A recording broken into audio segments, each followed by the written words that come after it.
आज आप गज़ा के लिए और फ़लस्तीन के लिए आए हैं। आपने बहुत अच्छी बातें की, हम आपका तज़किरा, तज़किया और आपकी लिखी हुई तहरीरें पढ़ते हैं, लेकिन क्या वजह है कि इनमें दमख़म क्यों नहीं है? किसमें जी?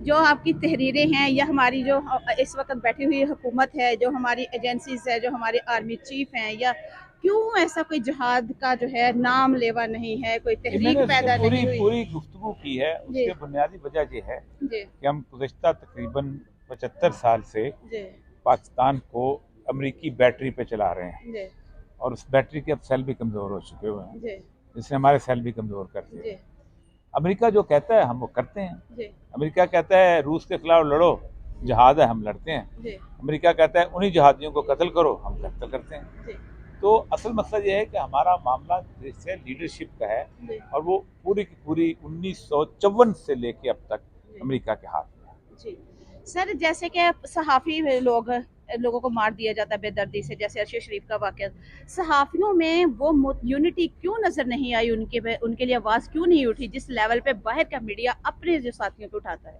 उसकी एक बुनियादी वजह यह है कि गुज़श्ता 20 साल से सहाफ़त की कीमत बहुत लगना शुरू हो गई। जी जब सहाफ़ी 500 रुपये कमाता था ना, तो कहता कि मैं रेडी लगा के कमा लूँगा, छोड़ दो, जी इस तरह की फजूल ज़िंदगी नहीं गुजारना। जी अब मसला ये है कि अब सहाफ़ी को आप देते हैं 25 लाख रुपए, जी उसने घर बनाया हुआ है, जी उसने बच्चे स्कूल में पढ़ाए हुए हैं, जी किसी ने 2 गर्लफ्रेंड भी रखी हुई हैं, जी ठीक।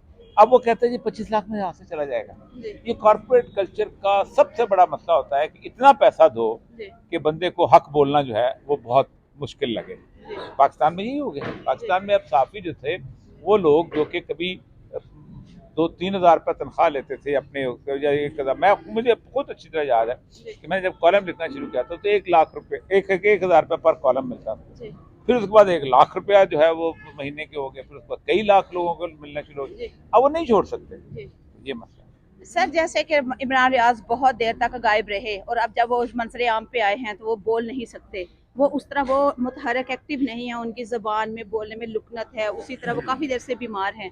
क्या वो दोबारा मंसरे आम पे उसी जो आवाज़ के साथ आएंगे, उसी स्ट्रॉन्ग जो है ना, हम उनकी स्पीच को सुनने के काबिल हैं? जी कि मैं तो अगले दिन मिला था, बल्कि जिस जगह पे इमरान रियाज थे जी वहाँ मैं भी था।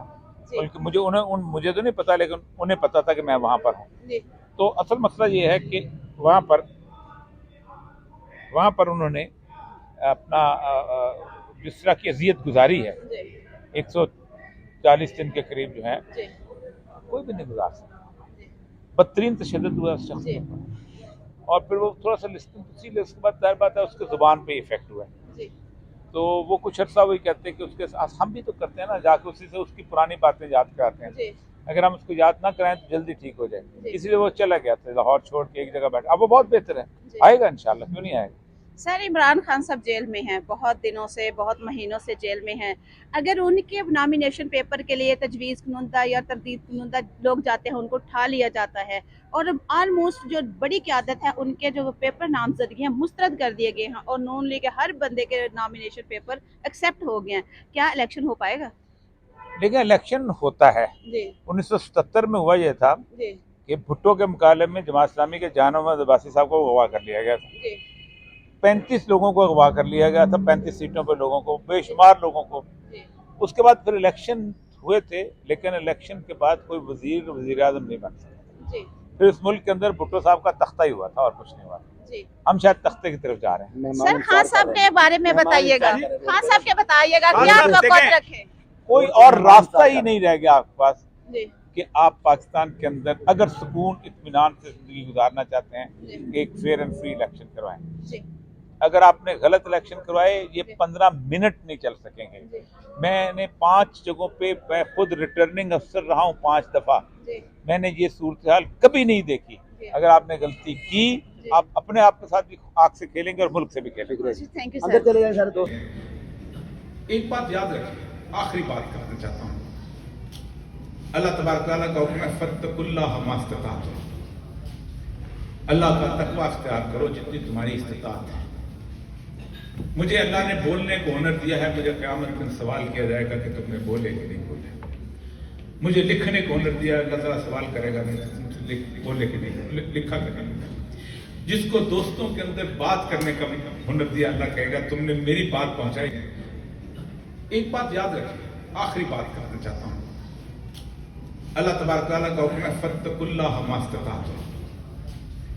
اللہ کا تقوی اختیار کرو جتنی تمہاری استطاعت ہے. مجھے اللہ نے بولنے کو ہنر دیا ہے، مجھے قیامت کے دن سوال کیا جائے گا کہ تم نے بولے کہ نہیں بولے. مجھے لکھنے کو ہنر دیا ہے، اللہ تعالیٰ سوال کرے گا کہ بولے کہ نہیں لکھا کہ نہیں. جس کو دوستوں کے اندر بات کرنے کا ہنر دیا، اللہ کہے گا تم نے میری بات پہنچائی کہ نہیں پہنچائی. جس کو کاروبار دیا اس کو پوچھے گا کاروبار.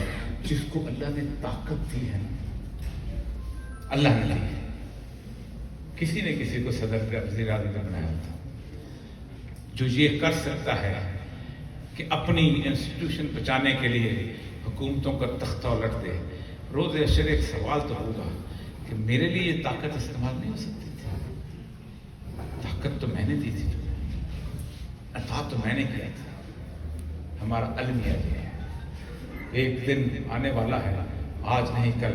ایک تو میں وقت صاحب نے کہا مجھے روز روشن کی طرف سید الانبیاء کی بشارتیں نظر آ رہی ہیں کہ غزہ کے لوگوں نے جیتنا ہے. میں اب تو یمن واحد ملک ہے پوری مسلم امہ میں جس نے جہاد کا اعلان کیا، واحد ملک.